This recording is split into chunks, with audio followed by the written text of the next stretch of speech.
So I wish you welcome to what is termed Lecture 3 and 4 in the course on polymer composites. The topic is strong fibers. So in the context of the polymeric fiber composites for load-bearing structures, I think that makes a lot of sense. So the question is, what do we mean by strong fibers? Well, I think perhaps one comparison is textile fibers. If you take something like a polyester fiber used in textiles, it typically has a tensile strength of maybe 200 megapascal. But here we're talking about, let's say, a minimum of 600-800 megapascal, and some of the fibers are up to 3 gigapascal in strength. So it's a completely different type of fibers, and they're thus used differently. But I wanted to start by showing you the overall context, and I think that overview could be described such that we basically have three classes of fibers. We have carbon fibers, CF, glass fibers, GF, and then we have the third category is polymer fibers. So this is exemplified by Kevlar, for instance. It's the most well-known example. So then, in order to make such fibers, we need some kind of starting material.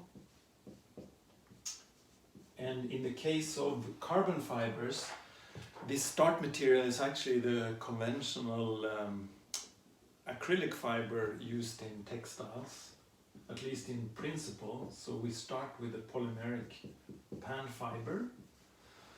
For glass fiber, I think we could say that the starting material is essentially sand. This is of course simplistic, but it's the biggest component in glass fibers when you make it. And for the polymer fibers, as you would expect, we need a polymer, so that's our starting material. And then I pretty much want to point out here that the purpose with the course, based on a material science view of polymer composites, then we need to understand the relationships between processing, so processing in this case of fibers. We need to know something about the structure, and we need to know the properties of these materials. If they are load-bearing, we really want to know what those properties are. So this is basically what you need for this part of the course. How are these fibers processed? What is their structure? And what are typical properties? And I think we can say that we are primarily interested in Young's modulus and ultimate tensile strength. So that's an overview of what we are after. Yes, so let's then progress to the first type of fibers, and those are carbon fibers. And I think a good starting point for carbon fibers, I mean, these are well known to you. Modern aircraft, both the wings and the fuselage are made from carbon fiber and epoxy. But now we're concerned with the carbon fibers themselves. So what is a typical structure? Well, it is related to the structure of graphite. So we can draw it simply like this. And the carbon atoms, I just show them more clearly. And you immediately recognize that the bonds in the graphite crystal, they're covalent bonds, very stiff bonds, and when they're organized in the plane like this, we typically have a theoretical modulus somewhere around 900 gigapascal. So that's really what we would like to use in carbon fibers, this very high Young's modulus. And if this is the plane, typical distance here is 0.142 nanometer. As you would expect, it's the distance between two carbon atoms. The interesting thing is that in the plane we have this extremely high Young's modulus. If it is in the c direction, so that's out of plane,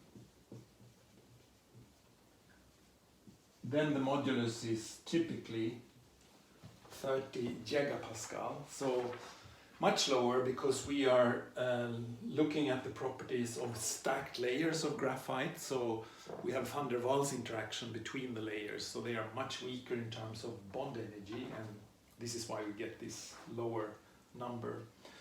And to put it in perspective, we can remind ourselves that for steel, typical value for modulus is 200 gigapascal. So this is pretty impressive. I think the theoretical density of graphite is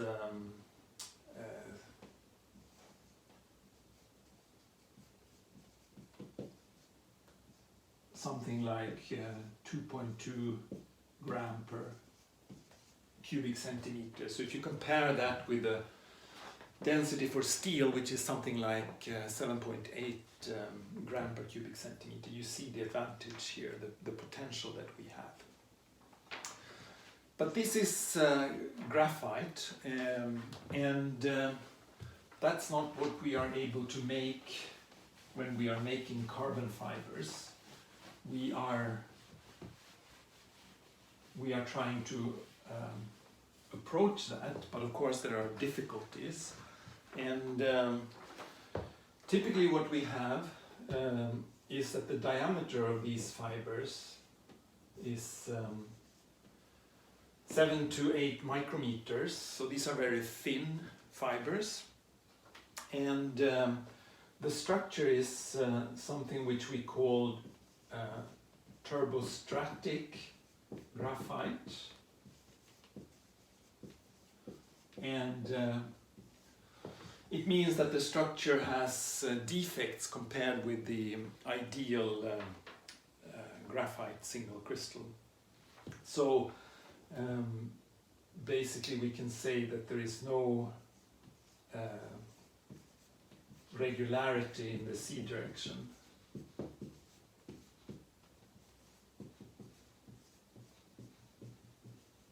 So the outer plane direction I talked about previously is not as well organized as it is in pure graphite. We also need to appreciate that the structure is quite complex. I will try to show you a sketch of the graphite structure here, the turbostratic graphite structure. You can see that you have sheets, and these sheets are oriented in the direction, in the actual direction of the fiber. But you see there are lots of voids. They are also very small, these crystallites, so they are far from perfect. Typical dimension is at the order of 10 nanometers in size of crystallites. So it's something completely different from what we are used to. And yes, I would like you to particularly note the voids that are present there. You can imagine that they are defects that will reduce the strength of these materials. So to simplify a little bit how this works, we can say that the modulus of the carbon fiber itself is a function of alignment of the graphite crystallites. If they are poorly aligned, the modulus will be lower. And when we talk about ultimate tensile strength,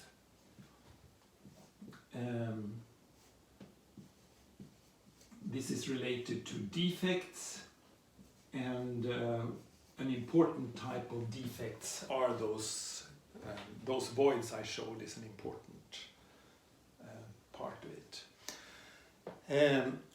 I also want to point out that when you make carbon fibers, you start with these polymeric acrylic fibers.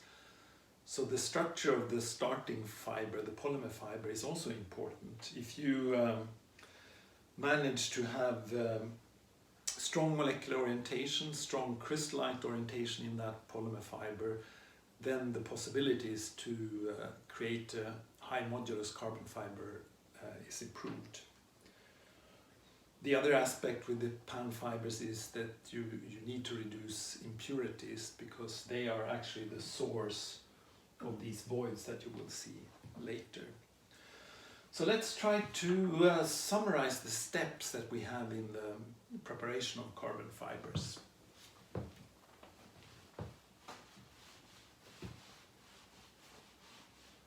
As I said, the starting point is acrylic fibers, most similar to what you're using in textiles, but of course they are different, they're highly specialized, they're much higher requirements with respect to purity, with respect to crystallite orientation.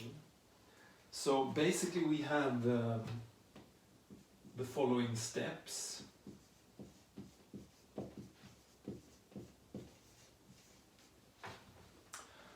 The first one is we start with pan fiber, and the important thing there is the degree of orientation of molecules and crystallites in that polymeric fiber.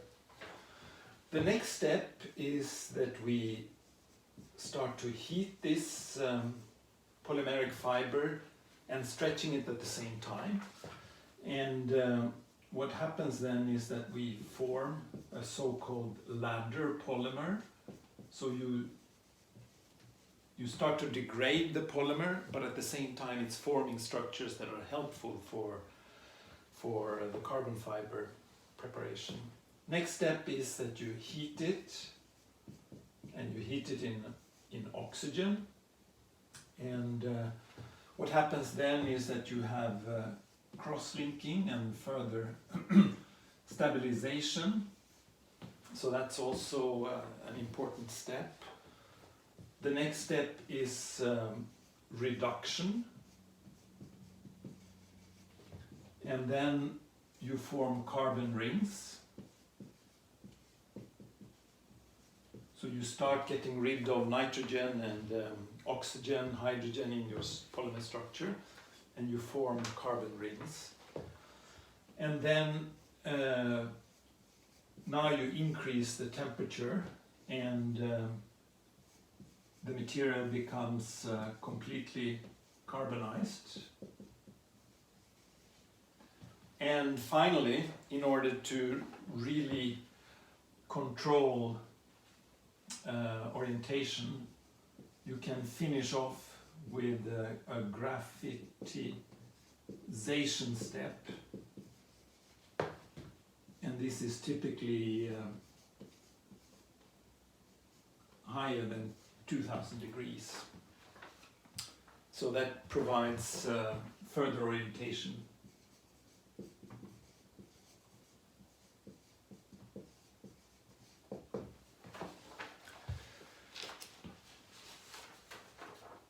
So this summarizes the processing aspects of the carbon fibers.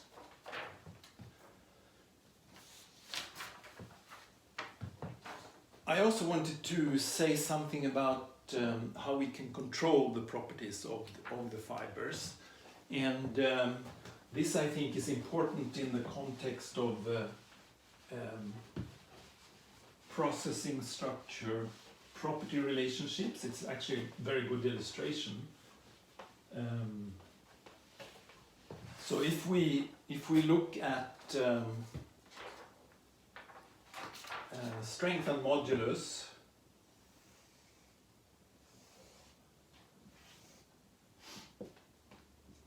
of the material, so this is strength, gigapascal, 4, 3, 2, 1, and then modulus of carbon fibers can actually be quite impressive, as high as 400 gigapascal. Now the interesting thing, and then typical processing temperatures, let's say 1200 degrees all the way up to 2600. So let's see here, that's 800, 600, yes, something like that. Then if we start plotting how modulus of the carbon fiber depends on heat treatment temperature, then we start somewhere at 250 gigapascal, so that should be there somewhere, and that should correspond to 1500, so we would be there. And then if we're up here somewhere for really high modulus materials, we get a curve that looks something like this. So this is the modulus curve. But so in other words, the higher the heat treatment temperature, the higher the modulus of your fiber. But the interesting thing is that if we select this type of heat treatment temperature, and we get something like 250 gigapascal, which is typical for a conventional carbon fiber used in the aircraft industry, then they actually combine with very high values for strength, so we will end up somewhere there. So the curve looks something like this, goes up, but then if you start heating it to a higher temperature, then you actually go down, so it looks something like this. So there is an optimum here for strength, so this is the strength curve. And the point is that if you heat treat your material at very high temperature, then you get a high modulus, but you sacrifice in strength. And so this is a delicate balance. The modern fibers, for instance, so-called intermediate modulus fibers, they managed to move away from this curve somewhat, and the main effort has really been in the pan fiber precursor. That's how they managed to solve that problem. But it's a nice illustration because it shows how processing of the fiber is going to influence the structure and therefore the properties. So here, with respect to modulus, it's pretty much related to orientation of the crystallites. With strength, it's a little bit more complicated, so it's related to defects. So for these types of fibers, we have sort of a minimum in defects here, and then as we keep increasing the heat treatment temperature, then we create more defects and the strength goes down. But those defects tend to be related to impurities, so by working with the pan fiber precursors, primarily Japanese companies have been able to solve this problem. Yes, I think another important aspect is to compare the properties of different fibers.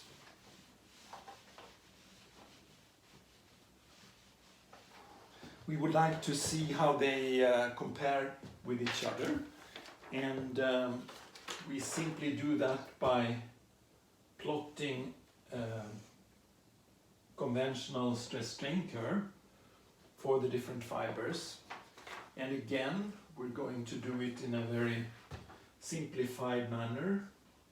We basically have stress in gigapascal, 1, 2, and 3. And then the typical strains we're talking about is, they are very low, 1, 2, 3, and that is in percent. If we then plot typical